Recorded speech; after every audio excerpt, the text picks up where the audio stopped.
Okay, I'm gonna try and make this as quick as I can. Um, had 5 trades today, basically. 4 of them were on IREN. One of them was on CRWV. Just big picture IREN on the daily.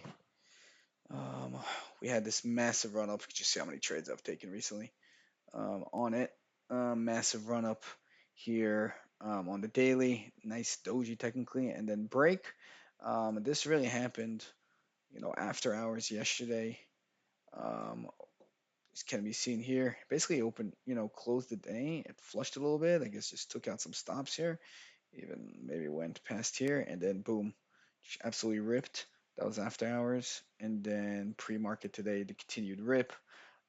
I wanted to look for the long, but the way that the price action was playing here, this probably would have been a long, maybe like a VWAP or something. But in reality, for me, looking at the price action, I wasn't confident in it coming up so quickly.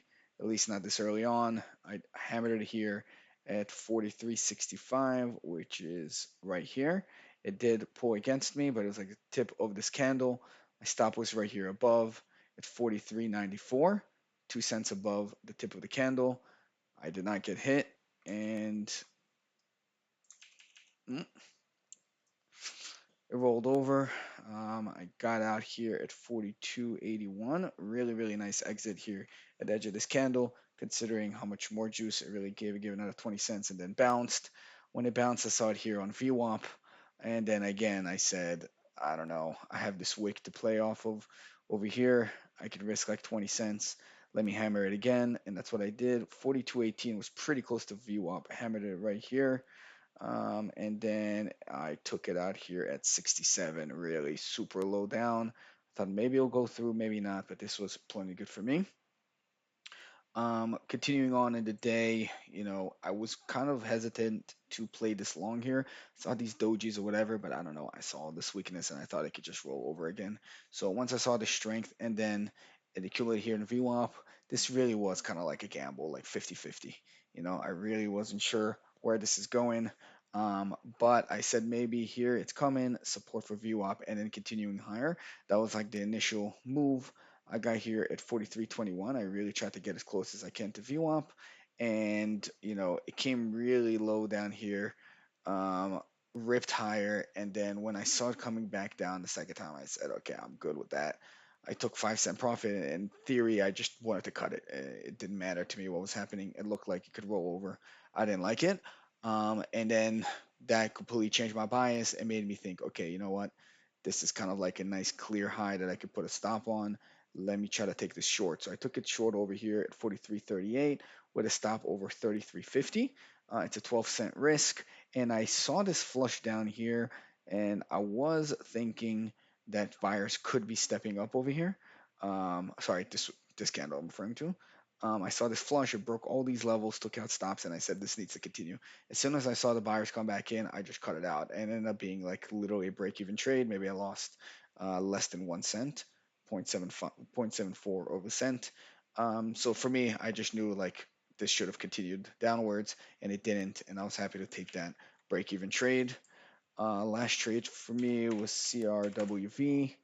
Was called out on the S&B game plan, and the main idea is that had some strong numbers, reported earnings, and just the daily seemed like crazy. From here it could just continue, but I was watching it like much later in the day, and it had its opportunity to go. It came down, it came back up, and when I saw it here on this pre-market high, I thought about it in two different ways. First of all was this value gap here where it just rolled and it never really came up to here. So the way people like to play it is like the top, middle, and bottom of the value gap.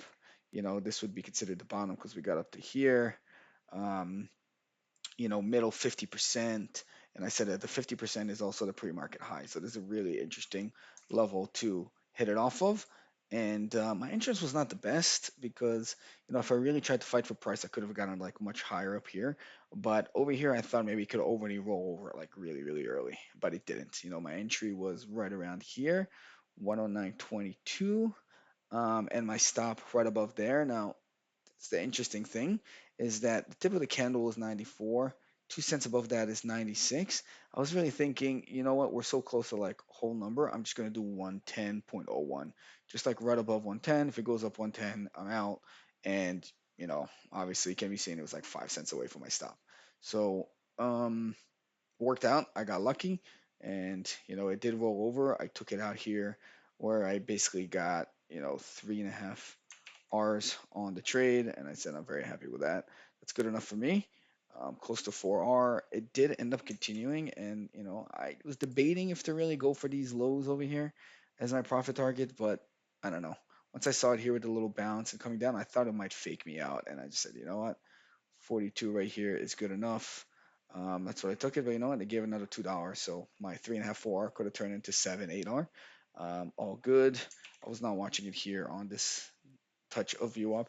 This could have been interesting. Maybe on this doji here, I would have been confident. Maybe I would have thought it's going to rip higher. I don't know. But anyway, that was my 5 trades of the day. Obviously, IREN was two biggest winners. And, you know, biggest thing I can say is that I like that I didn't fight this here and I was willing to cut it and not even like let it go to my stop. Just take it a break even. Again, take it a break even. And also realize that sometimes it's going to get choppy, like YD called in the group, where it's just like a really choppy day on the SPY overall. And SPY, Qs, everything, it's just like going nowhere. There was no real direction. So I could say to some degree I did get lucky on IREN that it had its direction, and level two helped me with understanding that. But overall, really choppy day. Few good trades for me, and from here on, I'm done. I have other things to do. Happy with this trading day, and yeah, most important is to stick to your stops and always have a stop in play or in the system.